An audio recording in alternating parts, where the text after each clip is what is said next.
নমস্কার বন্ধুরা, মনীষ ব্লগ 20 চ্যানেলে নতুন একটি ভিডিওতে তোমাদের সবাইকে স্বাগত। লাউ শাক প্রত্যেকেরই খুব প্রিয়, তাই আজকে তোমাদের জন্য নিয়ে চলে এসেছি লাউ শাকের চচ্চড়ি বা পোস্ত লাউ শাক। এর জন্য আমি কড়াইতে দিয়ে দিয়েছি পরিমাণ মতো সর্ষের তেল, আর তাতে আমি বেশ কিছুটা পরিমাণে মসুর ডালের বড়ি লাল করে ভেজে তুলে নিয়েছি।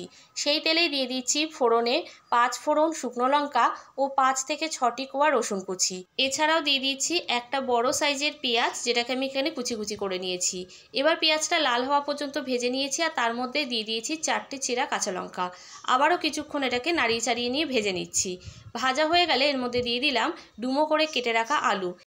অল্প আঁচে রেখে আলুটাকে বেশ কিছুক্ষণ নাড়িয়ে চাড়িয়ে ভেজে নিতে হবে। অল্প আঁচে রাখার কারণ যাতে পেঁয়াজটা পুড়ে না যায়, আলুটাও ভালো মতো সেদ্ধ হয়ে যায়। আলু ভাজা হয়ে গেলে এর মধ্যে আমি দিয়ে দিচ্ছি কুচনো লাউ শাক। লাউ শাকটা দেওয়ার পরে আমি এর মধ্যে অ্যাড করে দিয়েছি পরিমাণ মতো লবণ ও হাফ চামচ হলুদ গুঁড়ো। লাউ শাকের জন্য কিন্তু আলাদাভাবে কোনো জল ইউজ করতে হবে না। লবণ দেওয়ার পরেই দেখতে পাবে যে লাউ শাক থেকে জল ছেড়ে এসেছে।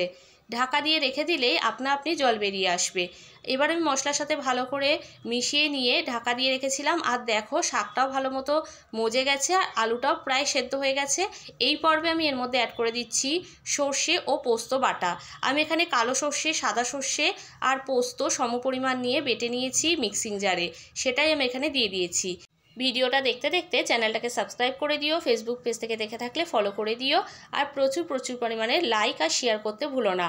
এদিকে দেখো বন্ধুরা, আলুটা কিন্তু ভালো মতো সেদ্ধ হয়ে গেছে, আর তাই জন্য আমি উপর থেকে দিয়ে দিয়েছি ভেজে রাখা বড়ি ও সামান্য একটু চিনি। শাকের রেসিপিতে চিনি দিলে কিন্তু স্বাদটা দ্বিগুণ হয়ে যায়। এবার আমি ঢাকা দিয়ে রেখে দিয়েছিলাম 10 মিনিট মতো, আর তৈরি হয়ে গেছে লাউ শাকের চচ্চড়ি কিংবা পোস্ত দিয়ে লাউ শাক।